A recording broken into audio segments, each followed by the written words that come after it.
shots at the enemy. I'm gonna make it to the top, leave a legacy.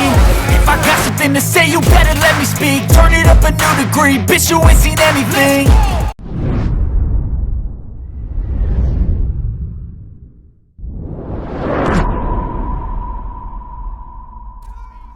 What's up guys, it's the Couch Bear here, bringing you another video. In today's video, we're taking a look back at Call of Duty Vanguard, looking at what went wrong, what went right, and saying our final farewell. Right, let's jump into it. So what went wrong with Vanguard? I think it was partly down to setting.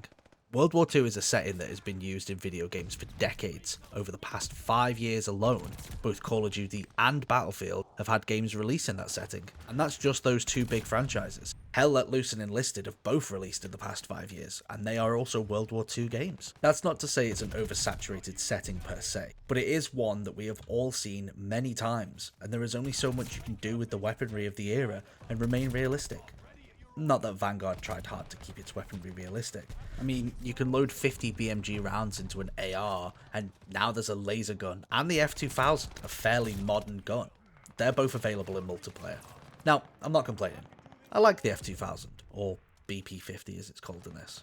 And I wasn't expecting them to make the multiplayer die-hard realistic to the tech available during World War II. And anyone that was is silly. After the weapon customization we had in Modern Warfare 2019 and Black Ops Cold War with the Gunsmith, it would have been a massive step back to take that away for the sake of realism.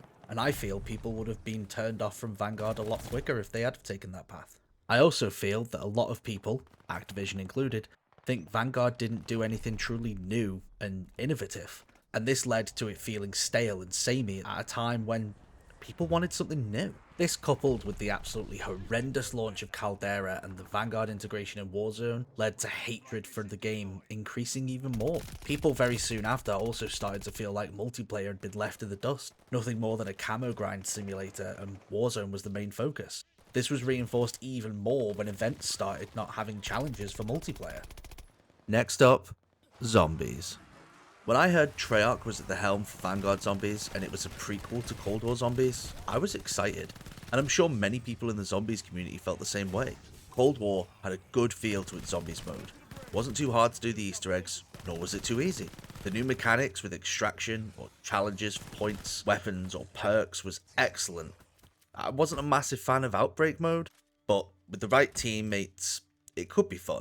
But the blend of Outbreak and regular zombies we got with Vanguard was just god awful. I just couldn't get into a rhythm with it. Now, I'll admit, until recording for this video, I'd only played the original map that launched with this game, but I didn't play for very long, so I still can't comment on whether Vanguard Zombies did or did not get better. And the fact that the game didn't get a true, dedicated, traditional round-based map until so late into the game's life cycle is ridiculous. Let's not forget that the final map was apparently just a reskin of a map released earlier in the game's life. They let the zombies community down with this game, and I'm hoping that Treyarch does better next time. The final thing I think went wrong with Vanguard was the campaign. It wasn't a bad story, don't get me wrong, but the jumping around from story to story wasn't what me and a lot of others were expecting. The final mission, when you jump from one character to another as you progress through it, was the best part in the whole campaign. If we had a full campaign story that was linear, and it did this more instead of establishing backstory for each character, it would have been a much better experience. I saw online that Sledgehammer wanted to make a few games in this Vanguard universe, so I guess it makes sense to set up who the characters are, but it made for a lackluster story that, in my opinion, helped kill the chances of a Vanguard sequel.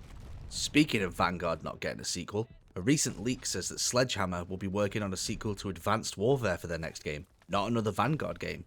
Now, obviously this is a leak, and it's very early days, so take it with a pinch of salt. Now that I've got the bad stuff out of the way, what did Vanguard do well? I think Vanguard had some really good features that I honestly would love to see in future Call of Duty games, like combat pacing. If I want a high-octane, action-packed game, I can play Blitz. If I want a more slowed-down, chilled-out game, I can search Tactical. And the ability to do this helps a lot if I'm starting to get frustrated with the game or want to wind down at the end of a longer session. I also really enjoyed leveling up the operators and unlocking the skins for getting max level with them. And the operators having a favourite weapon and getting bonus XP for said weapon was a nice little touch that just helped with weapon leveling, and having a small extra grind for those of us that will never get the final camo for weapons. The final thing I enjoyed about Vanguard is the feel of it. It felt great. It had excellent animations and the gunplay was smooth. The maps flowed well and had really nice settings. Map design is such a crucial part of any multiplayer shooter, and honestly, I think Sledgehammer hits it out of the park every time. But something else is always wrong in the game that makes this overlooked. And with all that said and done, I don't think Vanguard was a bad Call of Duty game, nor was it a top tier one. I think it rides the middle line, but unfortunately, when it had issues, they were big ones. And I feel this helped tilt people's perception of the game to a more negative one. So here's to Call of Duty Vanguard.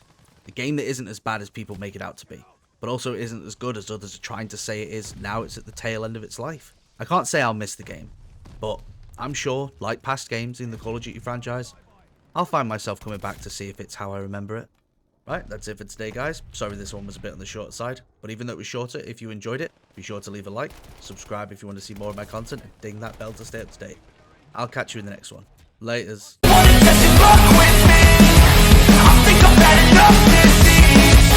sick of all the bad